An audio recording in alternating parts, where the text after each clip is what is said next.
Hello， 歡迎嚟到 Toronto 蘇營，我係 Andrew。好多嘅新買家咧，通常就會係第一間屋就係 apartment 啦，跟住就 townhouse 半獨立、單車房甚至雙車房咁樣。但係如果有小朋友嘅新買家嘅話咧，如果你叫佢住 apartment 嘅話，你知細路仔大得快㗎啦，咁可能1-2年到又再搬過。咁下一個選擇就會係 townhouse。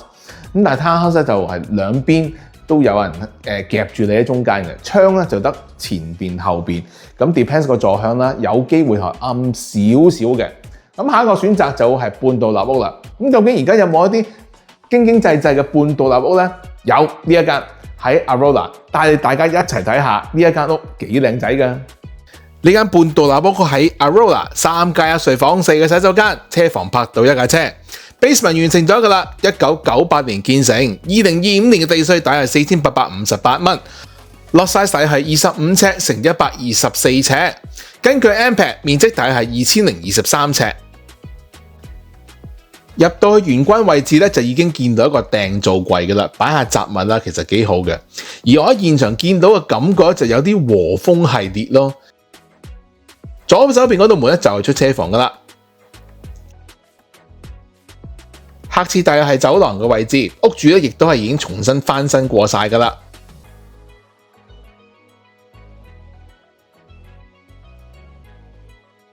唔好以為屋仔細細冇地方擺嘢，隔離咧就有一個儲物嘅空間嘅。櫥櫃就係用咗實木嘅，台面用咗 quartz，backsplash 咧亦都係已經做埋㗎啦。因為廚房佢延長咗啦，所以儲物嘅空間特別多嘅。仲有一樣嘢我留意到啊。好多時候咧，啲人咧就會投訴，哎呀個升唔夠大，呢個夠大啦啩。行翻出嚟，客廳面積大約18尺乘11尺，一個 open concept 嘅設計啦。隔離咧就係飯廳，面積大約11尺乘9尺半。飯廳呢埲牆咧全部做晒 wainscoting 㗎啦，有啲餐廳 feel 㗎。客廳對面咧就係 breakfast area 啦。同大家出去 backyard 睇一睇啦，呢個 backyard 咧就向西南嘅。平時我咪話，哎呀，到燒嘢食嘅時候可能會好熱嘅，向西邊。但係唔緊要，呢一度咧就有好多嘅大樹啦。到下晝曬嘅時候咧，啲大樹同你擋一擋啲陽光，咁你咧就冇咁曬啦。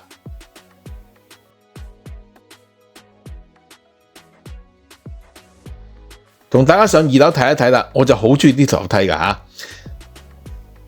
2樓呢度咧仲有一個偏廳嘅喎，佢面積大約係18尺乘11尺。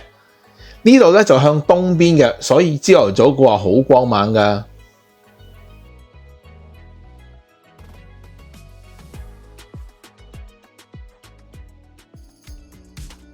過去隔離睇下第一間房啦，面積大約係11尺乘9尺7。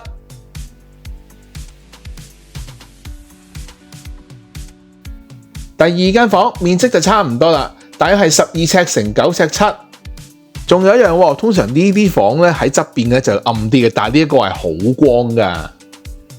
呢個洗手間咧就係頭先嗰2間房一齊 share 噶啦。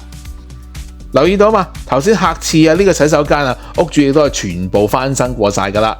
入去主人房睇一睇啦。首先我留意到嘅咧就係入邊咧有一個好大嘅 walk-in closet， 半獨立屋有咁大喎，都幾誇張。Walk-in closet 嘅對面咧就係洗手間啦。呢度嘅洗手間咧同其他嗰2個洗手間都係一樣噶啦。屋主台面啦、櫃啦、鏡全部 upgrade 晒。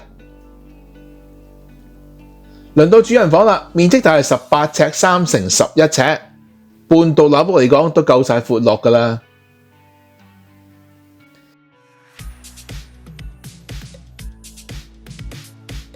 同大家落去 basement 睇一睇啦。呢個 basement 咧主要都係 open concept 啦，好彩嘅咧就係樓梯啦、洗手間位啦，全部都係喺一邊嚟嘅，所以咧感覺上咧就唔覺得好逼狹嘅。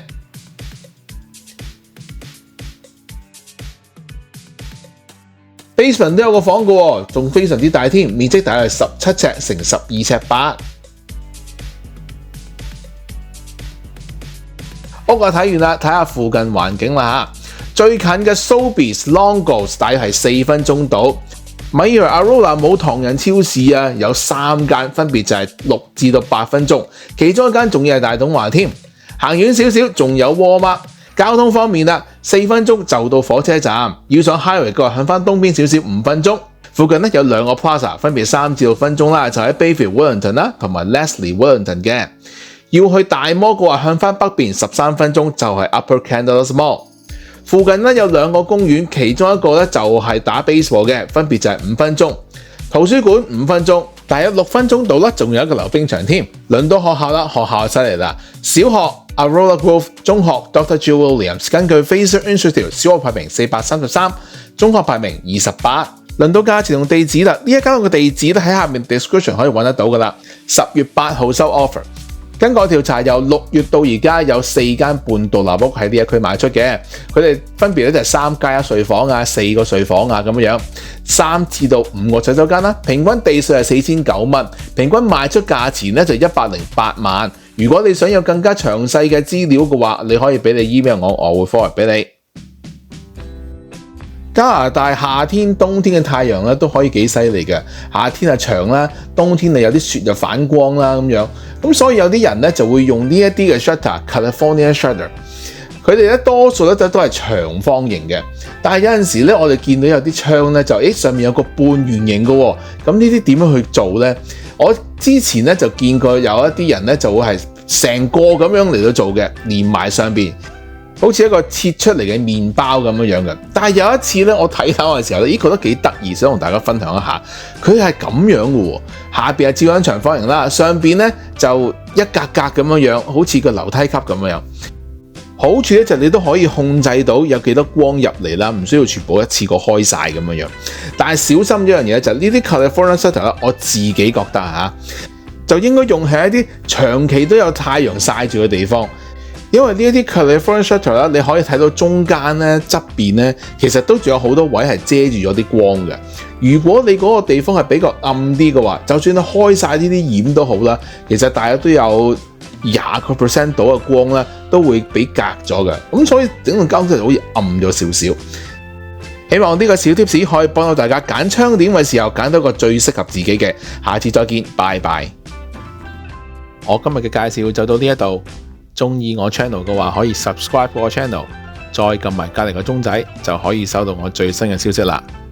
我每個月都會轉發由多倫多地產局公佈嘅 Market Watch Report， 有興趣嘅話可以俾你 email 我可以 forward 俾你。如果你而家係考慮緊買賣房屋，想揾人俾個意見，可以聯絡我會盡快覆你。下次再見，拜拜。